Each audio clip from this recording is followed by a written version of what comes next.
Hi, welcome to my channel. So today I'm going to be doing a first impressions and tutorial on the two new Emily palettes with Makeup Revolution. So really quick, just a little disclaimer and background information. As of 3 days ago, I am a subscriber to Emily. But before that, I had only watched 2 of her videos over the last couple of years. So I am not a loyal fan. So I am not biased on her, and I'm not biased on Makeup Revolution. Generally, I have liked their products. There have been some fails, but I'm excited to try these out and give you my honest opinion on them. I will be splitting this up into 2 videos for the sake of time watching. So in this video, I'm going to be doing the Emily the Needs palette, and then in the second video, I will be doing the Emily the Wants palette with a couple of other things that I bought at Ulta. So I will go ahead and get started doing the look with this palette, and then afterwards I will give you some swatches and my thoughts. So here we go.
Okay, so I just finished creating a whole face with the Emily Edit the Needs palette. I just took some time to write down some of my thoughts on this. So I just want to preface, I'm not wearing this all day, so I can't speak to the longevity of or the wear time of this palette. That will have to be for another day. But here are some of my thoughts on just applying it to my face and doing a full face with this palette. So my first thoughts are that this is a beautiful palette. I really enjoy this. I'm not someone who typically gravitates towards a full face palette. I typically I like to change up my look so often. I prefer having my blushes, bronzers, highlights, and my eyeshadows separate. but overall I actually really do like this palette. If you are someone who likes having an all-in-one palette, this is a great palette. So I feel like it is very versatile. I truly think that this has all of the needs that you would want in it.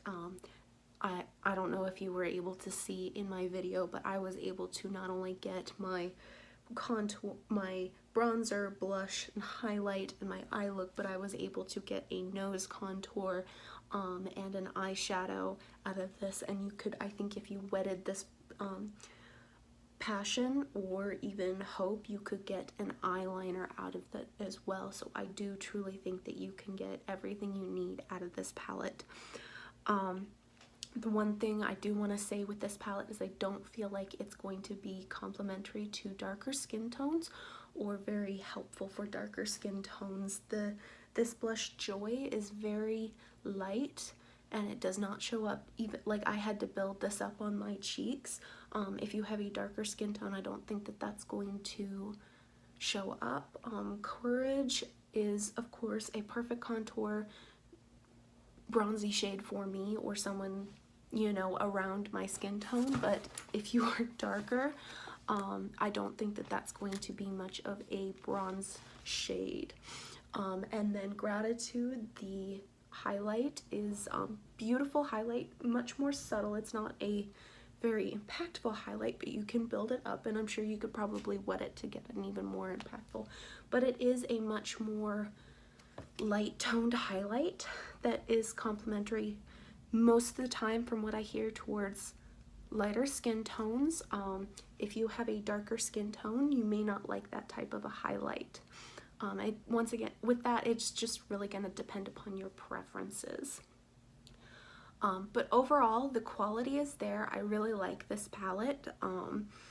The shade Passion is a black. Now, in the pan, it has sparkles in it. When it's swatched on my skin, it has swatches or or glitter in it.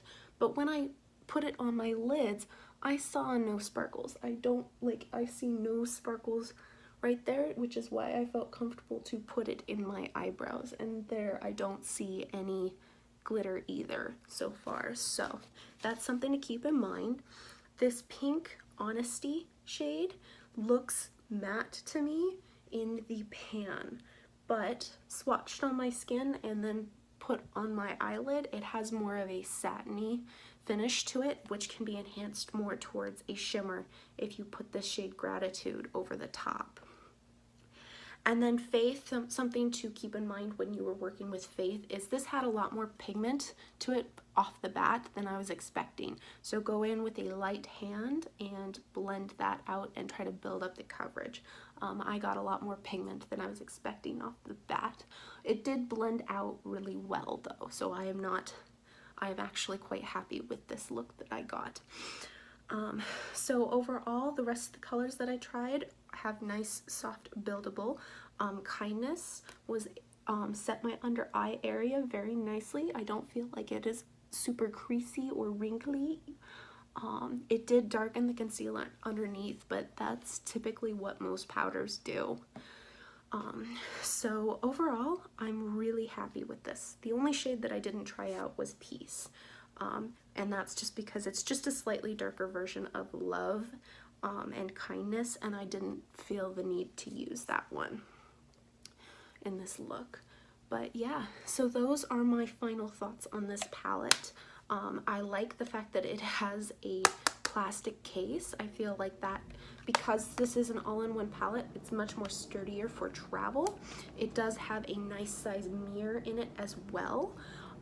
So overall, very happy with this. I think this is a good buy. I want to say it's $15. So yeah, if you are looking at picking up this palette, I think you're gonna get a very good all-in-one face palette.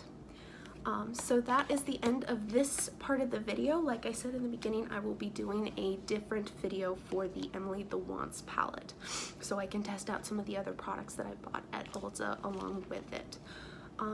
But yeah, so far, really happy. thank you for watching. If you have any comments or want to add anything, leave it down below. Hit the like button and subscribe for future videos. Thank you for watching. Bye.